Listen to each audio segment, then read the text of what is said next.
Welcome to my world. U.S. cargo, pate, frisee, 2 green salads. Okay, lettuce up here. Lamb chop, steak frites. Shouldn't you be doing something? 2 full filet and a pepper steak. Come on, make the dessert. Chocolate tart, please. As a cook, tastes and smells are my memories. Now I'm in search of new ones. So I'm leaving New York City and hope to have a few epiphanies around the world. And I'm willing to go to some lengths to do that. I'm looking for extremes of emotion and experience. I'll try anything. I'll risk everything. I have nothing to lose. Minneapolis, Minnesota, the towering capital of the grain belt. You might not notice it at first glance, but there's a culinary tug-of-war going on in these streets. The same conflict seen across America. It's a struggle between lone independent operators who want to do new things, seduce the public into new ways of eating and looking at food, versus the generic uniformity of chains and franchises. Here, in the city that brought you the girl who could turn the world on with her smile, right here in Minneapolis, there beats the very heart of corporate, commodified darkness. The Mall of America. Behind those concrete blockhouse walls, all your basic human needs, as determined by fiendish marketers, merchandisers, and franchisers, all collected in one place. Clean your plastic, 2 shekels, sit, eat, shop, consume, and get bigger, and bigger, and bigger. Either the realization of the American dream, or a candy-colored nightmare. You decide. So what is a semi-retired brasserie chef doing in the land of the food court? Hey, I've done my homework. I know there's great food in this town, but in order to fully appreciate the peaks, you gotta slog through the valleys. And I gotta admit, there's a personal motive here too. There's also an internal struggle going on. Should I cash in myself? One last big, ugly commercial score? Welcome to the new town square. This is it, right in the epicenter of America. And what does that look like? Well, like everywhere else in America. When you go out to eat, when you go out to see your friends, when you go out to shop, more than likely you and certainly your kids are going off to a place like this Mall of America. What else do you need? And so the quest begins, to the food court, and all points in between. Oh yeah, we gotta see this. My friend Eric at Le Bernardin's his knife work's getting a little sloppy. I thought this might be the perfect stocking stuffer. That's right. 1 chop, you have like a French fry sized potato. A couple more chops, you got potato salad for soups and stews. Wow, I could fire half my cooks. It's bulky, it can't be sharpened, and it only does one thing. Hey, I'm sold. But I can't just hoard this culinary miracle all to myself. Who else might want one? See, 1 for Emerald, 1 for Bobby. Oh, who am I forgetting? Martha will be needing one of these for sure. As much as I want to linger over my gift list, there's just too much to see here. What does the Mall of America have to offer next? The cereal adventure. It's overwhelming. As a child, I longed for the wonderful sugar jack rush of brightly colored cereals, expressly forbidden in the Bourdain household. But now, thanks to Mall of America, a childhood dream is finally realized. Tricks on a stick. The sugar content in this one-tooth decaying treat more than makes up for a decade of fruity cereal goodness I was deprived of as a youth. Later, call my dentist. Nature. It's a beautiful thing, isn't it? In fact, you may not know this, but the first season of Cook's Tour was filmed entirely in Mall of America. You know the fabulous Mexican barbecue scene? Shot right here. We shoot all of our nature and outdoor footage here in the central Cook's Tour studio.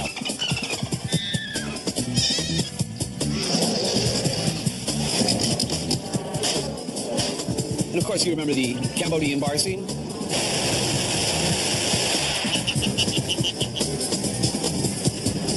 Of course, all those underwater scenes, Vietnam, Mexico, St. Martin, shot here. Amazing, isn't it? Now, where's the scary food court? Well, I think now's the time, since I am in Minnesota, for some local regional indigenous fare. Mall of America style, of course. As you could have guessed, the usual suspects are front and center. But I'm looking for something more local in my food court experience. Wait a minute, Minnesota picnic. Now, this sounds like regional, the real deal, right? This has got to be authentic. What do they eat in Minnesota? Cheese curds and pike on a stick. That's pike on a stick, all right. Frozen, breaded, deep-fried, and a heap inside of cheese curds, also deep-fried to golden, crispy perfection.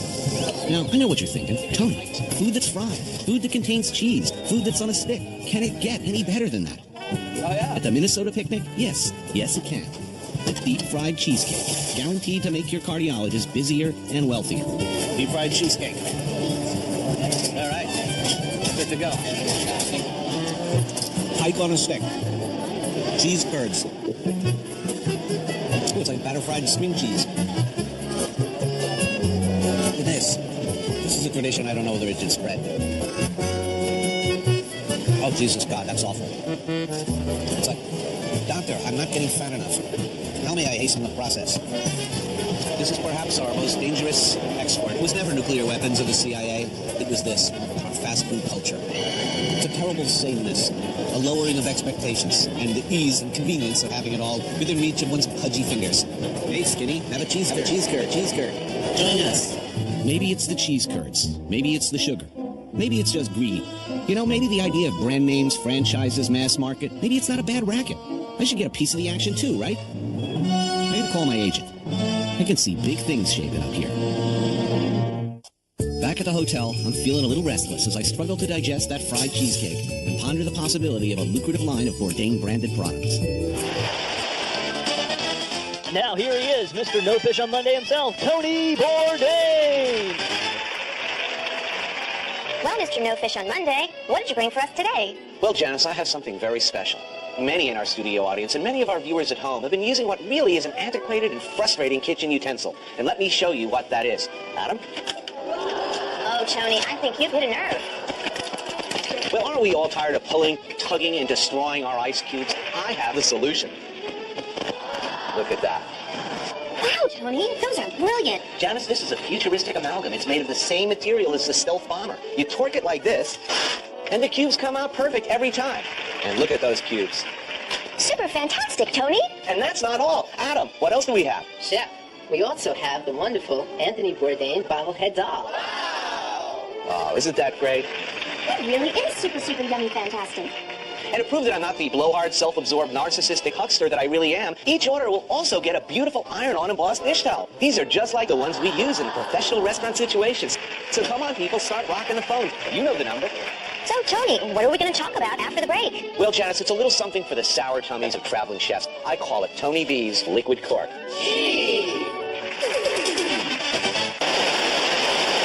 Don't let this happen to you. Yet. That's my motto. Anyway, before I spiral into a depression about the crushing wave of franchised and name-branded mediocrity, I decide to head for higher ground. Because I don't want my fellow neurotic New Yorkers to look at this and think, yeah, we know, there's no good food in the flyover. They'd be wrong. Right out here in the heartland, there's good food out here and good chefs. And Vincent's in Minneapolis is a perfect example of what I'm talking about. A lone wolf chef who made his bones at places like Le Bernardin and L'Espinasse before he came out to meat and potatoes country. And through persistence and adhering to good standards, stuck with his guns and persevere. But it wasn't always easy.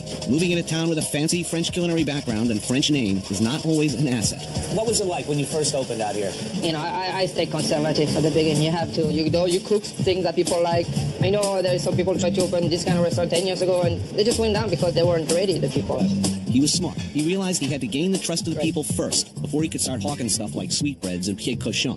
But moving to nasty bits, even in New York City, can be tough. You gotta ease people into it. Tell me about this. You have a column, an item on your menu called something strange but good. Right. My idea was how can we put them on the menu, kind of tell people you should try it, and it's amazing. We saw a lot of tripe, you know. That's right. Right here in the heart of the heartland, he's helped create a market for something most folks still consider the undesirable extras. So what am I going to be eating today? I knew you like tripe, so I had to put some tripe in. I also make some gnocchi Parisian.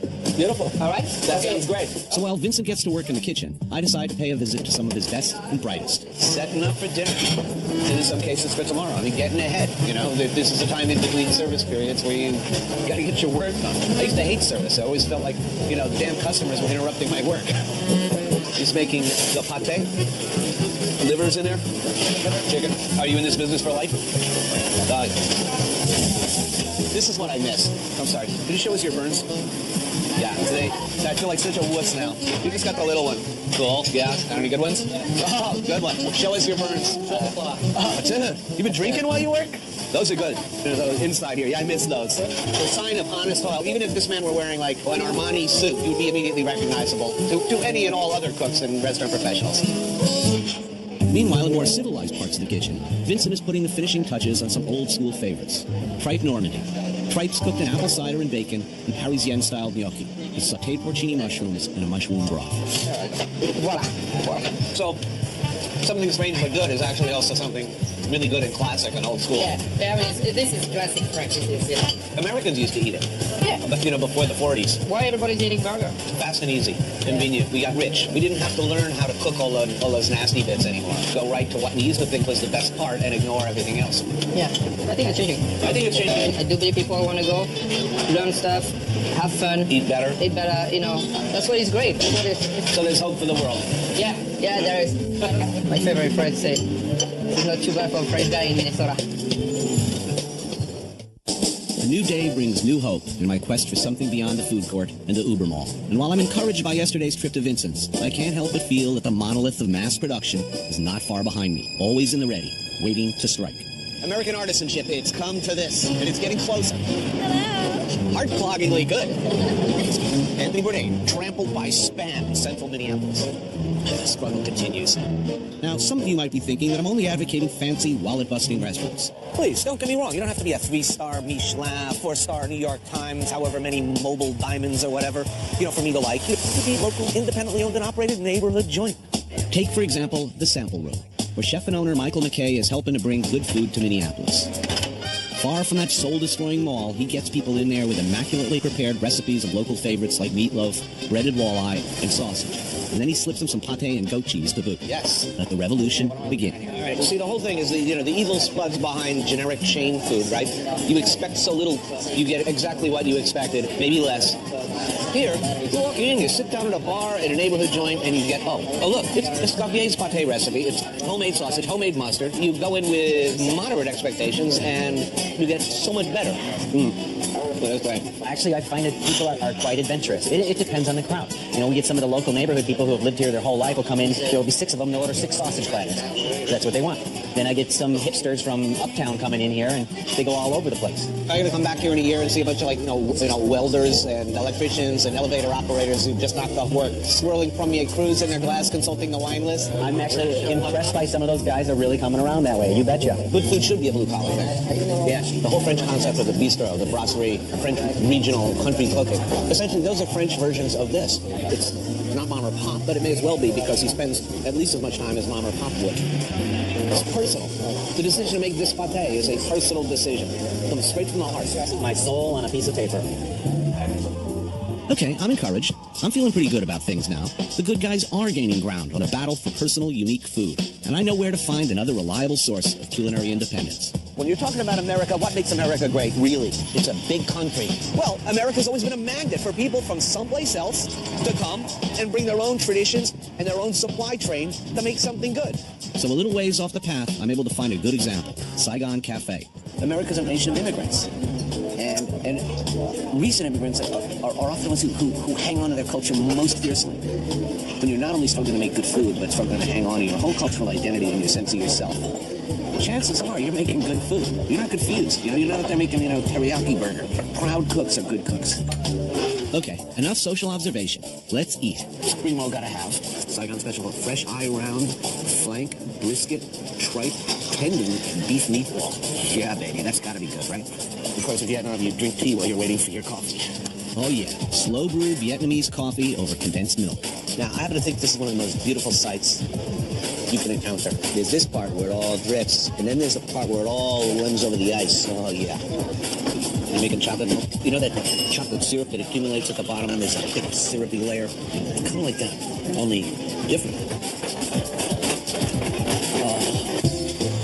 Next up, spring roll. Oh, look at that. Come on. It's so pretty. It's so pretty. Fresh mint, fresh rice, fresh roast pork, shrimp, and rice paper, little fish sauce. So good. And here's that Saigon special, a heaping bowl of pho. This is real Vietnamese, not homogenized, standardized like in a food court. That's good. It's made in seconds. Fast food can be good food. And the folks at Saigon Cafe are proving that every day, serving great food that preserves their culture while it expands American culture. 30 years from now, this will be as American as spaghetti and meatballs, pizza, chopped liver, pastrami sandwich. Culturally conscious, locally owned, this place beats Bob's Big Boy or DGI McFunsters any day of the week. Though it can be a brutal fight to get people into the really good restaurants, that doesn't mean that love isn't involved. What you're trying to do is genuinely bring people over in a gentle and seductive way even a slightly sneaky way, but an affectionate way, to your side of the argument. Now, a good example of that, of course, is Aquavit. Aquavit was already a big success as a creative, high-end restaurant in New York that served cutting-edge Scandinavian fusion cuisine. Feeling strong, they decided to branch out into the Midwest. When they came out here the first time, they thought, hey, it's going to be easy. Scandinavian heartland, right? Scandinavian food. Okay, a little cutting edge. It's big in New York. It's got to be big in Minneapolis, right? Wrong. They had a very tough time here initially. They came out with those big plates with tiny little bits of rare seared tuna and salmon and a lot of that raw and cured fish. A lot of people freaked. They had to kind of step back and retrench, move back to Swedish meatballs. Very good Swedish meatballs, mind you, but still, Swedish meatballs. And so, with a lot of perseverance and a slow expansion of their menu, Aquavit has been able to establish itself as a major force in Minneapolis. It makes things better for everybody. And this restaurant has made things better for a lot of the restaurants around it. I think it was a person-by-person approach once everybody came in and sat down and we explained the dishes in detail. Once they're in front of the guests, that brought the questions to a minimum. People understood what was in front of them. And Chef Roger Johnson gives me a sampling of the Aquavit menu, both the conventional and the unexpected. We have a lot of traditional things, smoked salmon, cured salmon. Beef brisket and horseradish, herb and garlic herring, fried Baltic herring. But I'm going to need something to wash all this stuff down. Oh, you should drink Aquavit for this.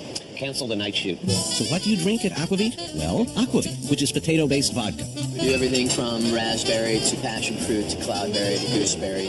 Horseradish is one of the favorites. They make vats of this stuff. They make martinis with it. They've got Aquavit that's loaded into old sherry casks and shipped out into the ocean for 4 months. Why? Enough of this stuff, you'll make those kind of choices. Oh, that is good. I want to be thorough, so I even tried the girly flavored Aquavit. Not enough alcohol in your champagne? You have a remedy. That's right, Aquavit, champagne, and ginger. Tony, I think that's a sipper. Suffice to say, Aquavit, the restaurant, and the drink are a good way to end this trip. So there's been some good places in Minneapolis, but the corporate vultures are there too. And who knows where it will end. After the struggle for America's soul, who will be left standing? What will the future look like?